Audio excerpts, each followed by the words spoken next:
Souvent, nous associons l'ignorance au manque d'éducation formelle ou d'instruction académique.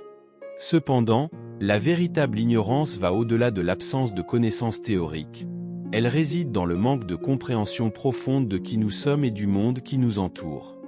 Jiddu Krishnamurti, un penseur spirituel et philosophe renommé, a souligné cette distinction en affirmant que l'ignorance n'est pas simplement l'absence de connaissances académiques, mais l'incapacité de transformer notre compréhension en action significative et consciente.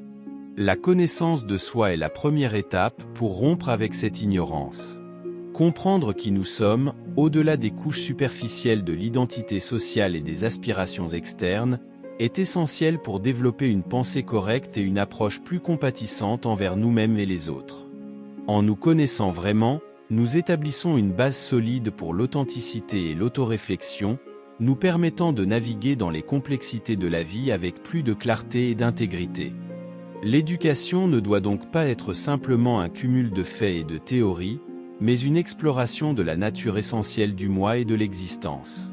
La véritable essence de l'éducation réside dans la connaissance de soi, dans la capacité de poser des questions profondes sur nos objectifs, nos valeurs et notre identité.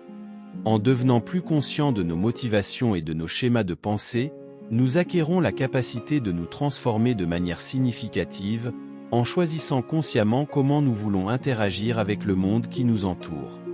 Krishnamurti a également souligné que notre manière de penser et d'agir n'est pas isolée, mais reflète et influence directement l'environnement social dans lequel nous vivons. Si nous nous sentons malheureux, confus ou chaotiques intérieurement, cette énergie émotionnelle se projette à l'extérieur, contribuant à l'atmosphère collective qui influence la société dans son ensemble. De même, nos relations personnelles et interpersonnelles sont façonnées par nos propres projections et interprétations internes. La racine de nombreux maux émotionnels et sociaux auxquels nous sommes confrontés en tant qu'individus et en tant que société trouve ses origines dans les blessures émotionnelles profondes que nous accumulons tout au long de la vie.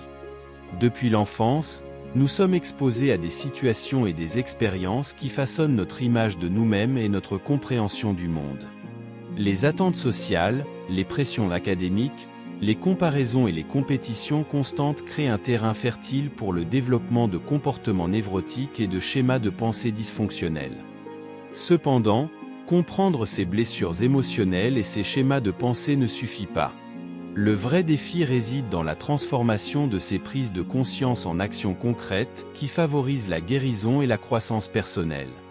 Cela demande du courage et de l'authenticité pour affronter nos propres limites et apprendre d'elles, plutôt que de fuir ou de réprimer ces expériences. Le voyage vers la connaissance de soi et l'autotransformation est un processus continu et stimulant, mais il est essentiel pour l'évolution individuelle et collective. Alors que chacun de nous s'efforce de comprendre plus profondément qui nous sommes et les mécanismes internes qui façonnent nos vies, nous contribuons également à une société plus consciente, compatissante et harmonieuse.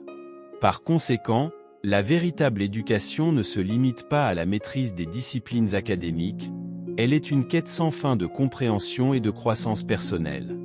En adoptant une approche holistique de l'éducation, en incorporant la connaissance de soi et l'autoréflexion dans notre processus d'apprentissage, nous pouvons élargir notre compréhension du monde et avoir un impact positif durable sur notre propre vie et sur la société dans son ensemble.